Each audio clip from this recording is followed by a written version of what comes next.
Canada's military, or lack thereof, has been in the international spotlight recently due to some flippant comments by U.S. President-elect Donald Trump.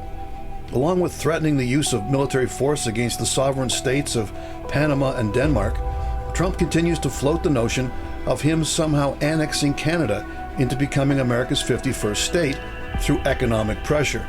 Because Canada and the United States, that would really be something. While it is somewhat insulting to patriotic Canadians that we would happily embrace the loss of our national status to become Americans, it is doubly insulting that Trump would not even threaten Canada with military force. They don't essentially have a military, they have a very small military. It is time to target what level of military resistance Canada could mount as a deterrent to Donald Trump. The truth is that in its current state of readiness, the Canadian Armed Forces, or the CAF, could offer nothing more than symbolic defiance in the face of a U.S. military occupation. Those who closely follow the fortunes of the CAF know that successive government neglect by both the Harper Conservatives and the Trudeau Liberals since the end of our commitment in Afghanistan in 2014 have crippled a once proud institution. Due to a combination of stalled recruiting not keeping pace with those service members seeking to release from the CAF, there is an existential personnel shortfall. The current authorized strength of the Canadian Forces regular ranks is 71,500, but as of November 15, 2024, the total strength of the CAF regular force was actually at only 63,940.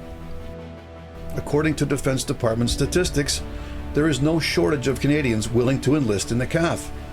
The recruiting backlog stems from the fact that due to the personnel shortfall, training establishments can only process a trickle of recruits per year.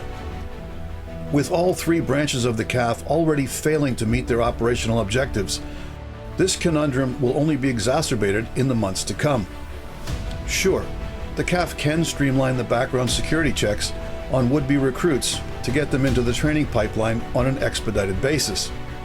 However, once in uniform, these raw recruits need experienced service members to train them. To this end, the Defense Department needs to stop the exodus from the ranks. The promise of better housing, fewer postings, improved health care, and higher compensation may entice a few veterans to stay on. However, given the fact that toxic leadership has been cited as one of the primary causes of service member discontent, there will be a level of doubt as to the veracity of those promised improvements. The answer to stopping short-term retirements is retention bonuses. The good news is that the senior leadership of the CAF already know this fact. The bad news is that they have thus far failed to implement it. Back in October 2024, Lieutenant General Lise Bourgon, the Chief of Military Personnel, was given a briefing regarding the reconstitution of the CAF.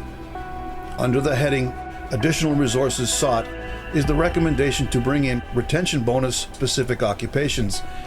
At present, the CAF does not have retention bonuses, but in recent years they have offered signing bonuses to recruits with specific professional skill sets. Both the UK and the US militaries, both of whom also face crippling personnel shortages, have implemented retention bonuses for key tradespeople.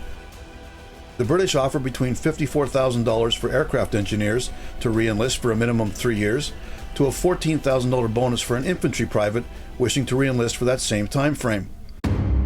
The U.S. Air Force is even more generous, as they are offering bonuses to 89 key trade qualifications with dollar amounts ranging from $260,000 to $560,000.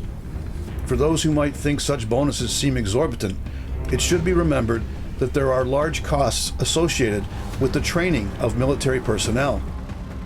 The estimated cost to train a CF-18 Hornet fighter pilot to just the basic level is about $7.5 million. Offering an experienced pilot $250,000 to re-enlist for 5 years would save the CAF a lot of money in the short term. If you take the cost of properly training a combat infantry soldier, the average investment is over $100,000. Therefore, a $25,000 re-signing bonus for an additional 3 years of service in the infantry would keep the expertise and experience in uniform and save the CAF the expense of training a replacement.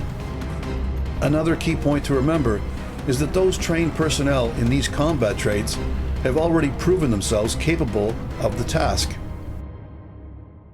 Many would-be recruits will wash out during training, thereby costing the taxpayer money without actually providing a tangible asset to the CAF.